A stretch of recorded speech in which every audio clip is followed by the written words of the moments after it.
नमस्कार, जय हिंद दोस्तों। आज हम फंडामेंटल राइट्स के अंतर्गत राइट अगेंस्ट एक्सप्लॉयटेशन का अध्ययन करने वाले हैं। पिछले टॉपिक में हमने राइट टू फ्रीडम को ठीक ढंग से समझा है।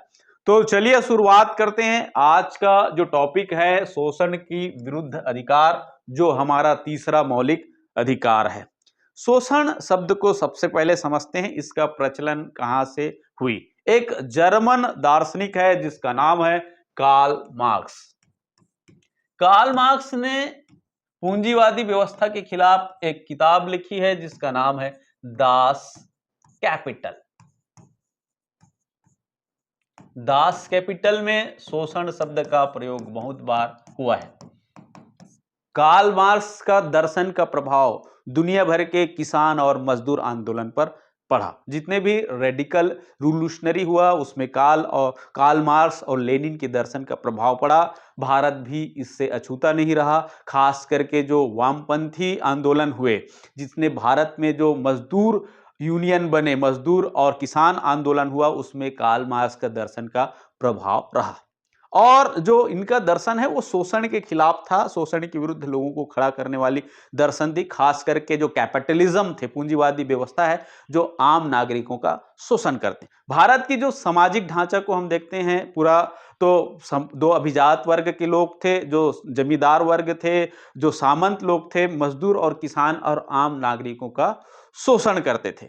जिसके कारण से देश में बंधुआ मजदूरी, बालात श्रम और बेगार प्रथा जैसे संरचना बनी हुई थी। लोगों का शोषण इसमें होता था। दूसरी ओर सामाजिक ढांचा के अनुसार से जातिगत व्यवस्था थी। महिलाओं और बच्चों के साथ भी शोषण होता था। महिलाओं को देवदासी प्रथा के तहत मंदिरों में काम देना पड़ता था। और दुनिया भर में जो कारखाने बने थे, उद्योग धंधे थे, कैपिटलिज्म को चलाने के लिए जहां जनसंख्या ज्यादा थी वहां से ह्यूमन ट्रैफिकिंग का मामला होता था। मानव का दुर्व्यापार होता था। एक देश से दूसरे देश में मानव की तस्करी होती थी। वस्तुओं के समान मनुष्यों को बेचा जाता था, जिससे दास प्रथा का जन्म हुआ। तो इतने प्रकार के जो एक्सप्लॉयटेशन समाज में चल रही थी, तो आधुनिक जो कॉन्स्टिट्यूशन बनाने वाले हैं, संविधान बनाने वाले ने इसके खिलाफ संविधान मौलिक अधिकार के अंतर्गत संविधान में जगह मिली। तब से शोषण के विरुद्ध अधिकार मौलिक अधिकार बना तीसरा मौलिक अधिकार। तो उसे ही हम विस्तार पूर्वक पढ़ेंगे, जो आर्टिकल नंबर 23 और 24 में है। उसकी उन्मूलन के लिए संसद ने समय समय पर कानून भी बनाए। तो सबसे पहले हम देखते हैं आर्टिकल नंबर 23। आर्टिकल नंबर 23 का जो हेडलाइन है वो कहता है मानव दुर्व्यापार और बालात श्रम अब निषेध है। किसी प्रकार का ह्यूमन ट्रैफिकिंग नहीं होगा और बाल श्रम भी नहीं होगा। तो इसके अंतर्गत हम दो पॉइंट में हम पढ़ते हैं। Article number 23(1). आर्टिकल नंबर 23 में 3 पॉइंट है। पहला है मानव दुर्व्यापार, ह्यूमन ट्रैफिकिंग, मानव को वस्तु के समान बेचा जाना और अपहरण करके बेचा जाना, दूसरे देशों में बेचा जाना, ह्यूमन ट्रैफिकिंग का मामला है। खास करके महिलाओं और बच्चों को के साथ सबसे ज्यादा ह्यूमन ट्रैफिकिंग का मामला आता है, जिसके ऊपर उसका कानून बना हुआ है, उसके मौलिक अधिकार का हनन है। आर्टिकल नंबर 23 में इसके खिलाफ प्रतिषेध का मामला बनता है। ये कानूनन जुर्म है। दूसरा चीज देखते हैं बालात श्रम, फोर्स लेबर। बालात श्रम मतलब बल के आधार पर किसी भी व्यक्ति को जबरदस्ती काम पर रखना। ठीक, इसको ही हम कहते हैं फोर्स लेबर, बालात श्रम। और इसी बालात श्रम के कारण से बेगारी प्रथा उत्पन्न हुआ, फोर्स लेबर सिस्टम हुआ। तो 3 पॉइंट है, मानव दुर्व्यापार, बेगार प्रथा और बालात श्रम। इसके ऊपर अब क्या कर दिया गया है? प्रतिबंध लगा दिया गया है। ये 23(1) में ये मामला है। अब किसी के साथ बालात श्रम और बेगारी प्रथा नहीं होगा। बेगारी मतलब काम कराने के बाद उसको मजदूरी नहीं देना। पहले तो बालात श्रम लेना, उसके बाद काम करने के बावजूद भी उसको पेमेंट नहीं करना, मजदूरी नहीं देना। बालात श्रम और बेगारी प्रथा के अंतर्गत आता है। अब प्रतिषेध है। तो समय समय पर संसद ने इसके रोकने के लिए कानून बनाया। तो पहले है महिलाओं और बच्चों के में जो घरेलू हिंसा होता था, उसको रोकने के लिए संसद ने 2005 में घरेलू हिंसा अधिनियम बनाया। और बंधुआ मजदूरी अब बंधुआ मजदूरी क्या है, इसको भी थोड़ा से समझ लेते हैं। देश के बहुत सारे हिस्सों में जो जमींदार और बड़े किसान वर्ग थे, खास करके सामंत वर्ग थे, अपने यहाँ जो छोटे जो किसान होते थे, मजदूर होते थे, उसको एक कॉन्ट्रैक्ट बेस में साल भर के लिए, 2 साल के लिए क्या करते थे, बंधुआ मजदूर बना लेते थे। और उस बीच में वो व्यक्ति कहीं कॉन्ट्रैक्ट साइन होने के बाद एक प्रकार से वो बंधुआ टाइप का रहता था, वो दूसरे जगह काम नहीं कर सकते थे। जब देश आजाद हुआ, बड़ी संख्या में शुरुआत में बंधुआ मजदूरी चल रही थी, तो उसके उन्मूलन के लिए सरकार ने कानून बनाया कि ये व्यक्ति का मौलिक अधिकार का हनन करता है, और इसके लिए संसद ने बंधुआ मजदूरी उन्मूलन अधिनियम 1976 में पारित किया। समय समय पर यह अधिकार है कानून बनाने का विधानमंडल को, वो कानून बनाते रहते हैं। आर्टिकल नंबर 23(2) को हम देखते हैं। इसमें क्या लिखा है, राज्य सार्वजनिक प्रयोजन हेतु अनिवार्य सेवा। अगर राज्य को लगता है कि देश में सेवा की आवश्यकता है, अनिवार्य सेवा देना आवश्यकता है, तो ऐसे में आपके साथ अनिवार्य मतलब आपसे सेवा लेना देना आपका मौलिक कर्तव्य हो जाएगा। आपको सेवा देना ही पड़ेगा। खास करके हम वर्ल्ड वार की स्थिति को देखते हैं। सेकेंड वर्ल्ड वार हुआ तो उसमें करोड़ों लोग मारे गए। रसिया जैसे देश में तो घर घर से एक एक व्यक्ति मारा गया।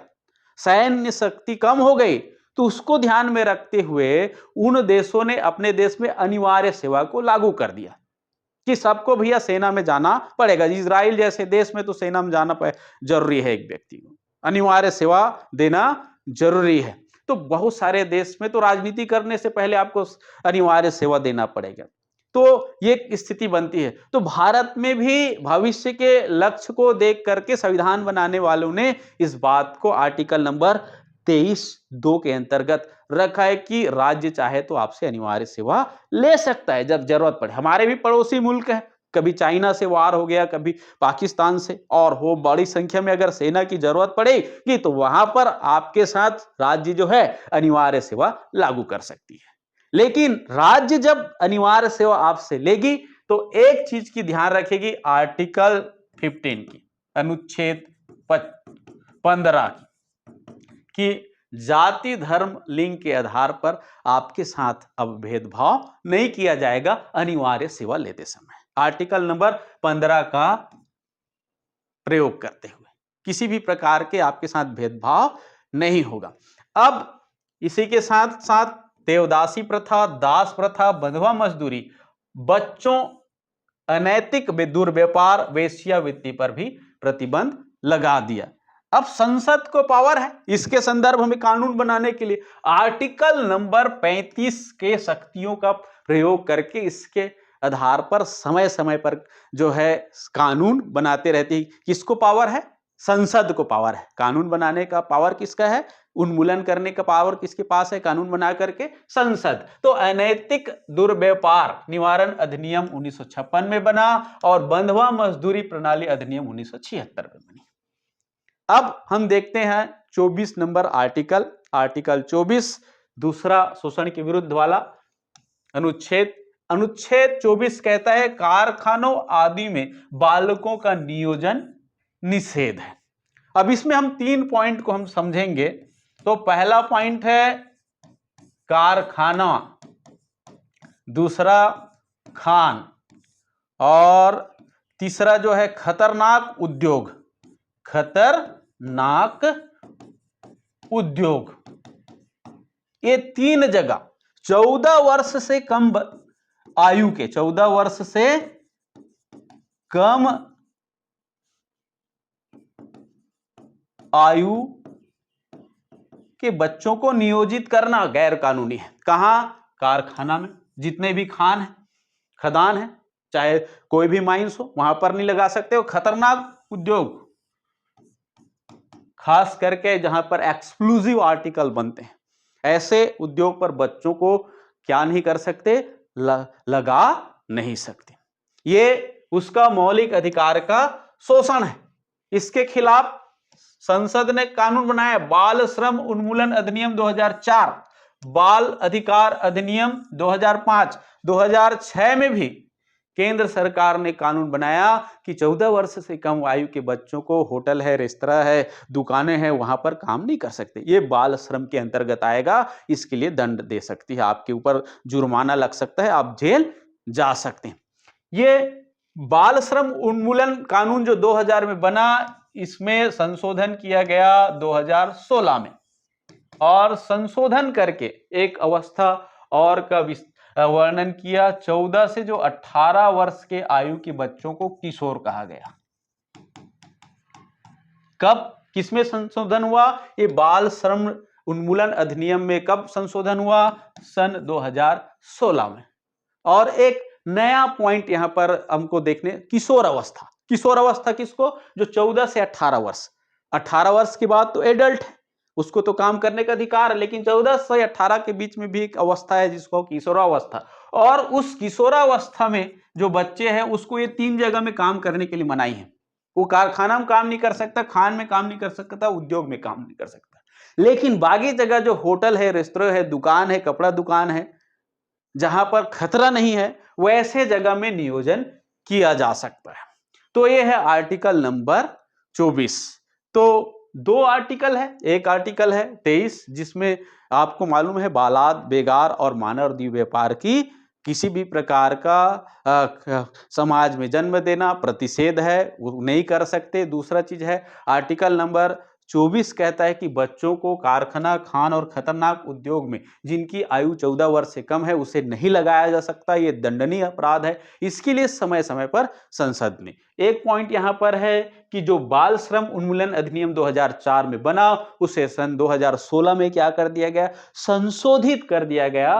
और संशोधित करके 14 से 18 वर्ष आयु के लिए किशोर शब्द का प्रयोग हुआ, और कारखाना, खान और खतराजनक उद्योग है उसमें इनको भी काम करने के लिए अनुमति नहीं है।